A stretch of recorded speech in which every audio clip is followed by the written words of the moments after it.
So a few weeks ago, I made a video on Gridfinity for Dummies and how you can get started on making your own custom set of Gridfinity bins to help organize anything and everything. Well, by far one of the most requested follow-up videos I had in the comments was how to make your own custom set of Gridfinity bin inserts for uniquely shaped objects that you might have that you can't find files of online. So we're gonna be doing exactly that in this video. I'm gonna give you 3 easy to use options to get you started down the path of creating your own custom inserts for your Gridfinity bins. Now, the most common way of going about doing this is going into a program like Fusion 360 and sketching out around the object that you're looking to create a bin for, extruding that into a negative, and then actually going and get that printed. However, I wanted to see if we could find an easier approach because I'm not a huge fan of Fusion 360, and I wanted to see if we could just dumb it down a bit and use some other tools and see what kind of success we could find with that. However, if you're already familiar with Fusion 360, I highly recommend checking out Phil Vandelay's video.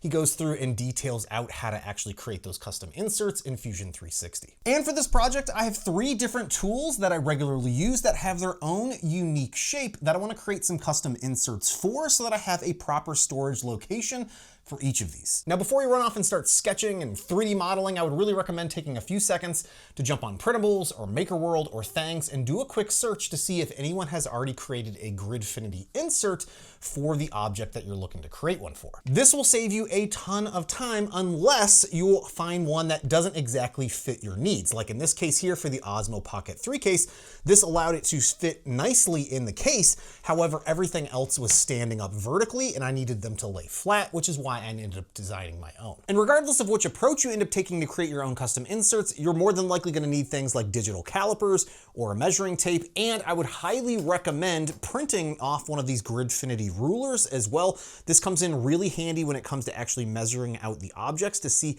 how large of a bin and how deep of a bin do you need to have printed. One last tip before we get started that I wanted to mention is not everything needs its own custom bin. In this case, I had some utility knives that I wanted to have some custom inserts made for, but I quickly realized the space that it was going to take up and the amount of filament just didn't make a whole lot of sense. So I just created a bin that was basically an empty bucket to store all of these in. This way it still keeps it organized, but I'm maximizing some of the space that I have available to me. Now, the first one that I'm going to take a look at is creating a custom insert for this banana for scale. You obviously need something to be able to scale your objects, so why not have a banana scale for reference? This is all printed in resin as well, so it's got a little nice heft to it. And technically, since this is a digital 3D file that I went and 3D printed myself, I could use this as the basis for our cutout. However, there are lots of intricate details in here that are going to create a lot of negative space, and it's going to make it a really difficult process of actually getting this carved out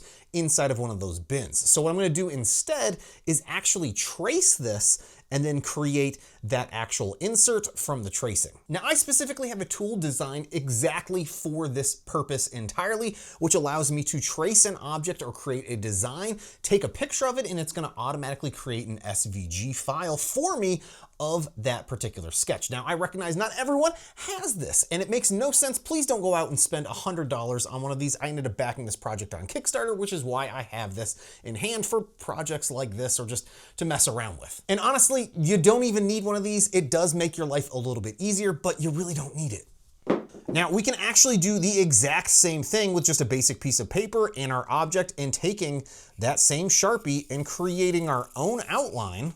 And then using your phone's camera, go above and try and get as perpendicular as you can to the piece of paper and take a photo. And then we're gonna take the picture of the sketch that we made and upload it to picsvg.com. This is then gonna create an actual SVG image from our sketch. You can then download that SVG file from the website and then upload it into your 3D modeling application of choice. And in this case, I'm just gonna be using Tinkercad because it's free and web-based. And you'll notice after importing that it's just the outer shell. So what we're gonna do is click on fill mode and change that from default to silhouette, and that's gonna fill in our object. Now, it's not the correct scale, so what we need to do next is grab our calipers or a measuring tape and actually measure the sketch that we drew out. Then we can take those same measurement values and apply it directly here into Tinkercad by either entering in the values or dragging one of the corners and dragging it to the appropriate scale. And keep in mind, again, that's the scale of the outer perimeter of our sketch, not the scale of our object. Next, we actually need a base file to create the object into. So what I'm gonna do is actually use our Gridfinity Ruler to take some measurements to see what size of a bin are we gonna need for the object that we're creating. And in this case, I can see that I'm gonna need a 3x5 bin. There are a bunch of other selection options that you can play around with, but the key one that we need to go with for this is the bin style needs to be set to solid. Once we have the base in Tinkercad, we can start rotating and aligning the two objects so that they're centered with each other and lifted up about, I set mine to about 0.6 or whatever that 6 is there on screen. Then you're gonna change the shape option from solid to hole. This is gonna end up carving out a hole for our object into the base. Now select both items together and select the merge button up top, and it should drill out a hole for you. Additionally, if you wanted to hollow out some spheres into the base as well, that will make it easier for you to be able to grab the object out of the bin. We can then export our 3D file out and get it printing. Now let's say you have an actual 3D model of the object that you're looking to create a bin insert for. Well, you can actually use that model to create the negative for that actual insert by bringing that file directly into Tinkercad, setting it as whole, and then merging the two parts together. Now that works great when everything's solid and everything's easily shaped together. However, for something like this mini Saber from the Hacksmith, there's an actual 2-scale 3D model that I can use to actually create an insert. However, it's completely hollow and not solid. That means when I go to actually try to mesh these two together and hollow it out, it's not going to generate the body correctly. To fix this, I'm actually just going to use some very basic geometric shapes to create the outline of our object. You can easily use this method as well for any other object just by using some very basic shapes and using that to mimic the dimensions of your object. One of the best parts is you can make some really complex shapes by just using these basic tools provided directly here in Tinkercad. Then once you have all of your shapes ready, you can merge all the parts together to create one object and then subtract that from your base. You can even take the original 3D model and move it inside of the base to see if everything fits properly. Then once you've got everything set with your model, you can export that out and get it printing. And the last option I'm going to show you allows you to be a lot more precise with the cutouts that you're going to be making for those objects. And in this case, I'm going to be trying to create a cutout for this Recon T1 Tomahawk digital tape measure. And I found out about this method thanks to Cycle Ranger's comment on my past video that tells you to take a photo of this particular object or create a sketch of it on a piece of paper, then import that into Photopea, and then you can use the pen tool to create a digital outline around your object. Now, before I go and take a picture of our outlined object, I'm going to take a 3D printed 20x20 cube and place it down directly next to our sketch on the paper. This way, when I take a photo of the object, I'm making sure to capture that 20x20 cube from the top down as well, which I'll be using as a reference point to scale our image. Now I'm going to take that image that I took a picture of and upload it directly to Photopea, which is a free online image editing application. But what's really cool about this is that I can use the pen tool functionality to actually trace our object and then export it as an SVG file. So here I'm just using the pen tool to trace our outline that we drew on the piece of paper to create this unique shape for our particular object. And what's really cool about it is that we can go back through and further refine each of these individual points by further adding them or adjusting them as needed. Then once you're happy with the outline, you're going to click the shape button at the very top. I'm going to select black as the option, and it should fill in our overall shape and object. Now here's where our 20x20 cube comes into play. I'm going to come in and select the rectangle tool or the square tool and come in and select and create a 20x20 millimeter cube. Here I can place this anywhere on the page and place it, and then what I want to do, maybe I'll put this here in the corner, and then I can actually take both of our layers, the photo as well as our sketch here that we've created, and then select under edit, we're going to select transform and scale and drag these so that they're in the appropriate scale to match our cube. Another thing that you can do is go into the settings of Photopea and adjust the grid that you're seeing here that I have on screen to a 10x10 grid or a 20x20 grid. I'm also going to leave the 20x20 cube there and then go under File, Export As, and select SVG to export our drawing and the 20x20 cube. It should reduce the object size when it's imported, however, it's still not going to be scaled correctly. So what we can do is bring in a cube into Tinkercad, and by default, it comes in at 20x20 scale. So then we can try to align these and rescale our SVG that we brought in as an object to match up to our 20 by 20 cube.